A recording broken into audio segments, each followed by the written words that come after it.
Hey everyone, this is Kareem Kanji. Thanks for joining me for today's episode of My First Joke. I'm really excited about this podcast, and I hope you are too.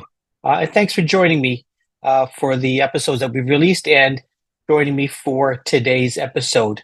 Listen, if you're excited about this podcast, even if you're not, but if you like it, if you think it's okay, whatever, here's what you can do. Subscribe. Make sure you subscribe. Follow me on social media for updates at Kareem Kanji on Instagram. And please share this episode and share the podcast with all of your friends.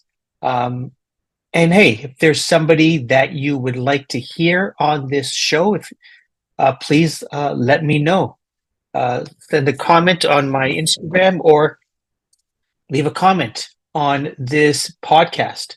I really appreciate it. So please rate, review, subscribe, do all of those awesome things. Now, let's get to today's guest, my friend, and yours too, Ali Hassan.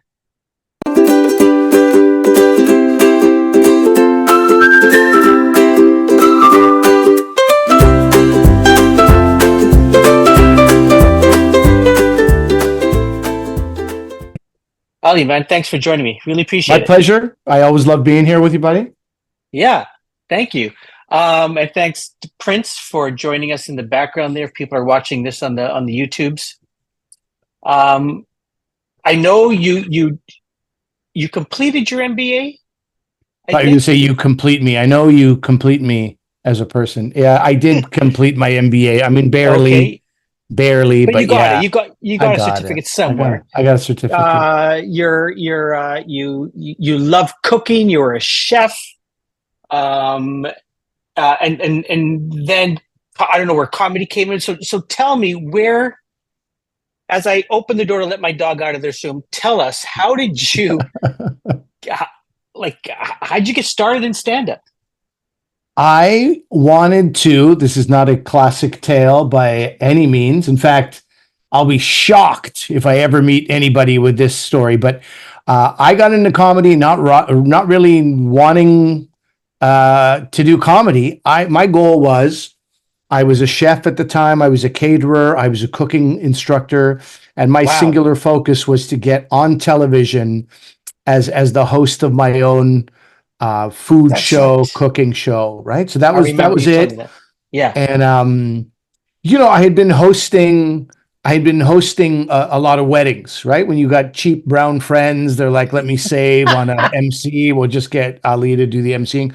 So I was comfortable in that regard, and that's like 400, 500 people. So that kind of was at work where I wasn't scared to do stand-up. But the real reason to do stand-up was to get some practice, to get some rehearsal as the eventual food show host that I was, of course, going to be. Why wouldn't I? I wanted it. I don't know, thought I deserved it, earned it, merited all that. And there's no like cameras waiting at every corner. I tried to do something with a buddy of mine. He worked for the the equivalent of like Omni Television. It was like Rogers type of like community program. Okay. Yeah. And it's a channel in Montreal. So we do a thing where, hey, we're with Chef Ali Hassan. He's taking us on a walk on Jean Talon to show us the various places he does groceries and why he does groceries there and what he picks up. So it's like a 10-minute segment, maybe an 8-minute segment. And it was just me being funny about, like, you see this coriander? Limp. They should be embarrassed. And I'd be, I'm just like making fun of the produce, but also saying this is where I shop and this kind of stuff. Anyway, so my friend Anurag, I grew up with him. I go, what do you think, buddy? He goes, it was great. My producer loved it. I was like, good. So can this be a weekly segment? He goes, oh, no. I mean, we could probably have you back in like 6 months. I'm like, what is that? He goes, bro, we're the only South Asian channel. And in 1 hour a week or whatever it was, 2 hours a week, every South Asian creator, every potter, every yoga teacher, every mortgage advisor who is brown wants to get on this community show. He goes, we are backed up. Because I was able to squeeze you in because somebody wasn't able to do it, but I can't put you on a weekly. That's not the format of our show. So that was like a bit of a wake-up call. I was like, okay, Ah, so that the weekly TV time that I thought I was going to get, I'm not going to get that. Where else can I rehearse and practice for TV time? And I was like, you know what? I'll start doing stand up. Stand up. I'll be on stage, and there'll be no cameras, but I'll pretend there's cameras. I'll pretend the audience is a studio audience. I'll gain some confidence. I'll tell some food jokes, and that's where it all started. And I fell in love with it immediately. wow. And then the food show, which there have been many auditions over the years, many. I've been right on the doorstep, right on the cusp, and just never happened. Never happened. Wow. Yeah, yeah. But I made as my wife says, she goes, "You made a whole life for yourself and for us, Yeah. chasing a dream that never happened." And I think she meant that as a compliment. It sounds Yeah, like, I think so. I think yeah. so. Um, okay, so I'm just fascinated because I've similar to you. I've never on a regular basis stood in front of 500-600 people. I've done a couple of weddings. Through my full-time job, I'll speak to the company or small little company. But there seems to me to be a different muscle when the people listening to you don't know you, and you 100%. now have to you have to make them you need to make them laugh, otherwise you feel like shit. I mean, I um learned that right away. You're absolutely right. The confidence I had because of the weddings was a false confidence that should not have ah existed. And I okay. only realized that the first time I had called, the Comedy Works in Montreal, and I was like, "Do you think I can get on the open mic? I've never done comedy before." And if you say you've never done comedy, often they'll be like, "Oh, that's great. We'd love to have a mix of like a few first timers, a few veterans, a nice variety of people on the open mic." And the host will often bring up the person like, "If this guy's famous, you can say you saw him here first." We always say that, and most Yeah, people quit after their second open mic. But um, yeah, I was nervous. I would say there was maybe 45, 50 people at that open mic. There used to be every Monday, pretty much somewhere between 30 and 60 at the open mic, depending on who wow. was on it, how many people they brought, what kind of weather it was, all this stuff. So I was 100 times more. In fact, I stopped being nervous at weddings. It was such like a safe space. You're in control. People are like ready to be entertained by you. They are not, there's no expectations. And I'm Yeah, exceeding expectations by also being funny and like making fun of drunk bridesmaids and goofy groomsmen and this kind of, and it would all work and be just perfect. And now it's like, okay, buddy, I paid $5. You better be funny. What do you got? And I don't know. It was like a completely different thing. And I remember I did what was supposed to be a 5.5 minute set in 3.5 minutes, just shaved off 90 seconds because I just went through it so quickly. And when I got off stage, I felt my knees just sort of wobble, like almost completely buckle, as if yeah. my body was like, "What did you do? What did you just do?" But it was like a real thrill. I felt alive in a way that I Wow. hadn't in any other way. I was in a kind of a miserable relationship for a year and a half before I started comedy, and yeah, it's feeling a little dead inside, and comedy woke me up. Comedy woke me up. So tell me about I don't know if you remember the first thing your first joke when you went on stage, but Yeah, I'm guessing you're thinking of food and how can I rehearse my show on stage. So do you remember I your do, and first joke? it had nothing to do with food, if you can believe it. Often you joke about what you know, and sometimes that's a good thing, and sometimes that's a bad thing. Some guys Yeah. just know, like, they're just like hounds for women, so their jokes are all about like, and then this chick, she's impressed by me, and it's like it's not really comedy. It's like a bad story that even your friends don't want to hear. So now you're on stage telling these jokes. But most of the men anyway, it was really like focused on their penis, their comedy, especially when they're first getting on stage. But I'm in my mid 30s, and I finally Yeah. find something I'm passionate about in a very, very significant way. And in fact, I was already passionate about food and then comedy, and I was like, I'm going to find a way to combine these two. And I really did feel alive in a way I hadn't before. Yeah. And so my first joke was actually about in the spirit of you joke about what you know, it was 2006, and that feels like a long time since 2001, but it really wasn't. In the world of air travel, it took a year or two before, transportation authorities had figured out what they really want to do at airports. So I'd had about 3 years of being profiled at the airport, pulled out of line, secondary screening, missed a flight completely on Christmas Day once to Halifax. I missed a flight to Halifax from Montreal. Like, I'm not even crossing into an American border. And they're like, sorry, it's just because it's Christmas Day and this X comes up when your passport comes up. So we just have to book. And while we were waiting for somebody to answer the phone in the security division, the gate closed, and that was the end of that. My buddy who dropped me at the airport, like, I call him 45 minutes later. Hey, how far are you from there? Are you still around here? Can you come back to the airport and get me? One time going to Trinidad, it's like Montreal to Trinidad, but we flew through Miami, and I got kept in Miami, and 3 of my friends and me missed the flight. And I was like, I don't care about Miami. I'm not staying here. I'm going to Trinidad. Let Trinidad worry about me. Why do you have to, why do you have to stick your nose somewhere where it doesn't belong, America? So this was what I knew. And this was like before comedy. This was all in the 5 years after 9/11. So that was my first joke, was about secondary screening. And I don't remember exactly how it went, but I remember painting a really clear picture about, like, in the airport, there's a room that most of you will never get to go to. I'm one of the lucky few. It's called the secondary screening room. And let me tell you what that room looks like. And then I just, described, there's like a Algerian family of 7, nervous about, what they're doing. There's 2 guys from Guatemala who are confused about why they're there. And then there's me, with a backpack, nervous, sweating. And it was just like painting a picture of what the secondary screening room looks like. I don't remember the punchline. I don't remember how it ended, but I remember, as far as a first joke goes, it gave me a lot of confidence. And again, false confidence. Nice. Joke writing is so much more than that. But that joke, my first joke, got a good laugh, and I was like encouraged. I was buoyed by that joke and that joke writing process and that reaction enough to keep going. Like, there's a lot of comedians who failed a lot on stage and were not affected by it.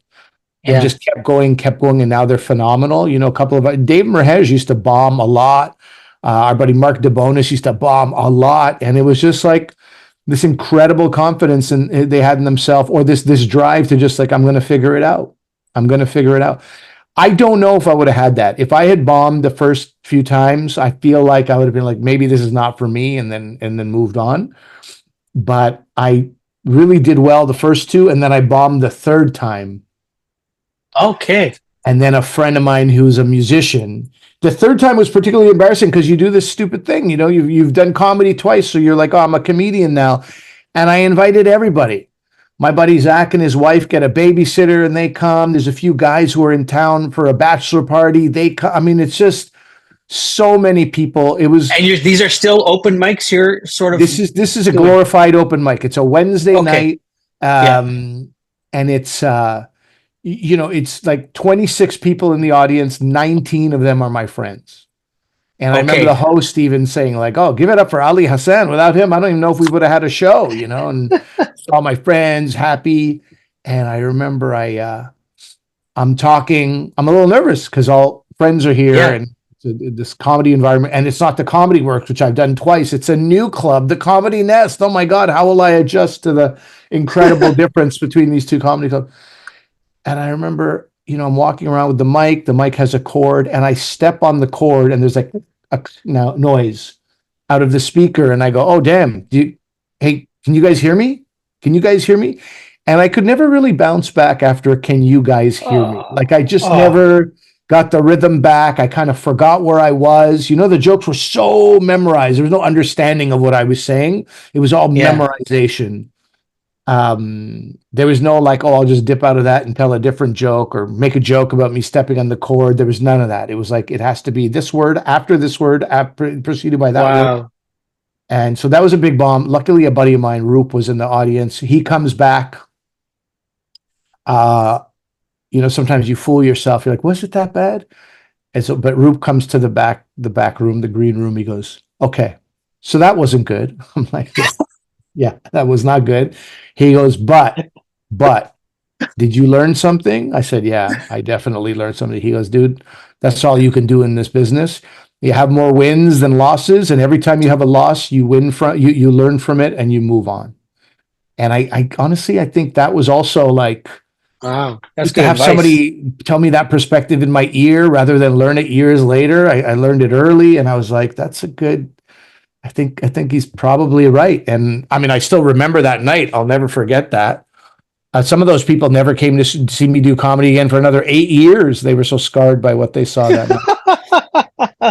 Ali, Yeah. you mentioned a couple of things there, which reminded me that you teach comedy. I do. I don't anymore Oh, because of budget cuts. I've switched to did the this same just end? school. It Okay. just ended. Same school. I am now teaching acting for the camera. Still in the drama department, but the stand-up comedy class was deemed not to be essential, and this particular university is going through financial duress.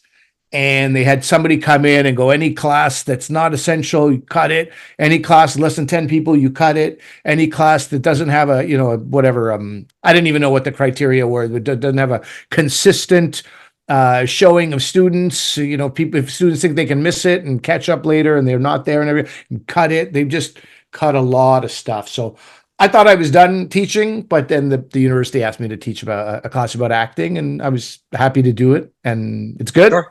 Really good. Good. Oh, that's good. That's good. Because Yeah. I was my question was going, and so I'm still gonna ask you this question, is that, the way you learned, it seems, is that you just threw yourself into the fire, and you learned through doing it. You probably learned by, watching other people figure shit out, and Yeah. watching, people that you looked up to maybe, and then you go and teach. Like, what were you teaching? Well, I'll tell you on that very note, Kareem, exactly what you're saying. My first words were, you are not going to learn stand-up comedy here. You're not going to learn to be a great stand-up comedian in this class. The greatest teacher is the stage. That's where you can learn everything you need. And you learn it on your own. You learn it from others. You learn it from your group. But you film yourself. You record yourself. You watch where you're a student of yourself, your voice, your mannerisms, your jokes, the audience reaction. It's a beautiful thing. What I decided was, I'm going to teach the class that I wish I could have taken when I was starting stand-up comedy. So what I did is I teach a class that's 1/3 the history of stand-up comedy. Okay. And the history is not great in many ways. Very, very racist beginnings, origins in America, especially more classist than the UK, more along racial lines. It's actually stunning to watch how much comedy was basically built on mocking Black people. That was its entire thing. Wow. That's vaudeville and pre-vaudeville. And that's where blackface came out of.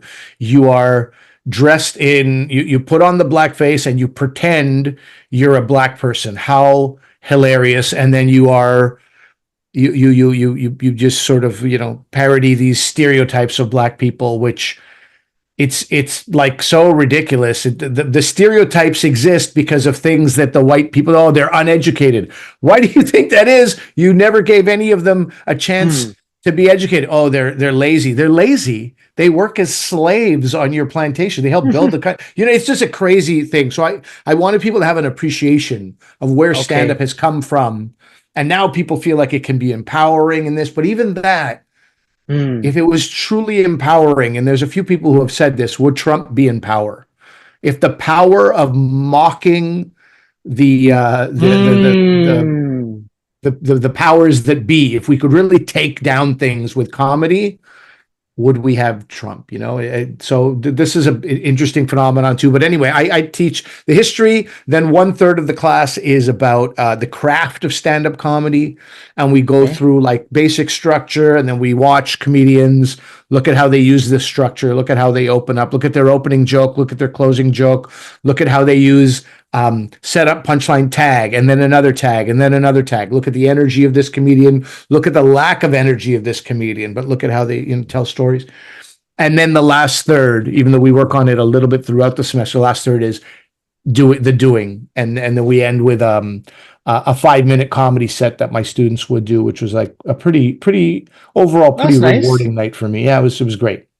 Do you book were you booking a comedy hall for them to do? Nice. Yeah, more sort of a more intimate club for a few years. This one room, brick lined, fits 60 people total, jam packed in there. It definitely recreates the atmosphere of tension that I remember feeling as well. And then another night, it was more of a music club. Like the final night was more of a music club. So the stage was a little higher, and it was a little bit slightly higher ceilings, a little bit more open, but still pretty terrific. Still pretty nice. Terrific. Yeah. That is awesome. Final question for you, and for the life of me, I forgot, so that's why I got notes here. Do you feel like you've made it? And here's what I'm thinking in my head. You're Mr. CBC. You're on 5 different shows, it seems. I was at one point, but it's less. Right. You're now. It seems you're now the Canada Reads guy. It's been 9 years. It's been 9 years. Has it been 9 years? Holy shit. Yeah. Obviously, Laugh Out Loud. Yeah. And then you'll guest host. A bunch of other shows.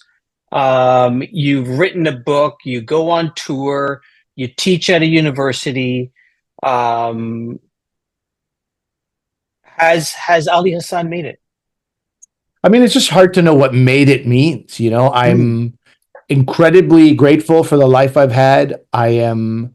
I'm amazed that I get to do so much that I enjoy doing. I've carved out a life that I really enjoy. I mean, besides doing my taxes, there's nothing I do that I don't enjoy. And that, a lot of people can't say that. Like a big chunk of their life is not enjoyable, but they do it for the money, or because what else can they do, or what else would they do, or it's too late to change, whatever it is, right? But acting, stand-up, broadcasting, the writing that I do on the side, various, corporate gigs. I've cut out all the Christmas corporates, which I hated. I just do like stuff that I really enjoy doing. And I think I couldn't be more grateful. It's a weird thing about Made It, because you're always like, what's the next step? And I can go across this country and fill in like a 300-seater. I'd love to fill in a 700-seater.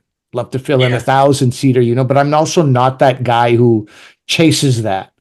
I think that even though Made It is strange. Like I don't know when you go, when do you say that? I know friends that very, very successful financially, they're in demand and they're deeply unhappy. I'm pretty happy. I'm pretty happy. I know I'm a real lucky bastard. And it's also work that I put in, and I think it has a lot to do with people enjoy working with me. Not everybody's able to pull that off. Sometimes it's like a dating game. At the beginning, you see somebody who's like just so great, and then a few dates later, you're like, where was this lunatic in the first half of the year? This person has just become a monster. And I think I've maintained being the same person I've been for the last 10, 15 years. I think, there's something to be said for the value of that. Just being an easy person to work with. I think, you said it earlier, you're happy, you like what you're doing. That's probably a great barometer. If you can look at yourself in the mirror and go, I like what I'm doing. This is fun. This is good. That's sort of okay. I've made it. And then everything else is like the joy of performing, or the joy of a chase, or the joy of seeing what else can be done. Sure, sure. I mean, for me, you have a child, you look them in the eyes, you want to make sure that they're well fed and they're, if they want to play soccer, okay, yeah, sure, I can afford to send you for soccer. Or you want to play this sport, you want to play this, Yeah. So my kids' needs are basically taken care of and they're well fed, and I get to, pay a mortgage. I have that gift. What an incredible gift that I get to pay a mortgage.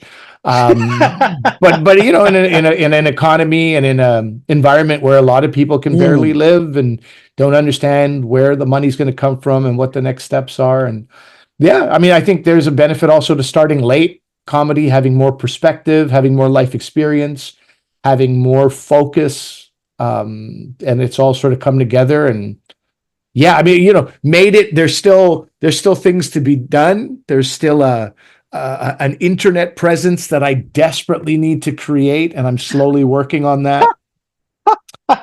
People are like, "Are you a comedian?" I'm like, "I am," and then they'll look me up and they'll be like, "I only found 3 of your jokes online." That's terrible. It's terrible. If I could take the work I've put in, the connections I have, the ease of working with me, and add a strong social media component, I think I would be. That's the missing link for me. You grew so fast that you started playing in places where they didn't allow you to record, right? So there's no one with their cell phone. I think I grew so fast that I started playing in places where nobody even needed to see me on social media. They were like, "Oh, we'll book this guy again. You were good. We'll book you next year. Hey, you were good. Come back in a month." And then you go, "Oh, everything's fine. Why would I need to get on the internet and show off?" But that's misguided. Misguided. You definitely got to be online. Ali Hassan, man, thank you so much for joining me. That's a wrap for today's episode of My First Joke. If you enjoyed this episode, what do we tell people on the podcast? Don't forget to subscribe, leave a review, share it with your friends, rate it. Until next time, remember, write a lot, perform a lot, and don't be an asshole. The words of Hannibal Buress to another friend of mine many years ago. Greatest words I've ever heard. Thanks so much, buddy. Thank you.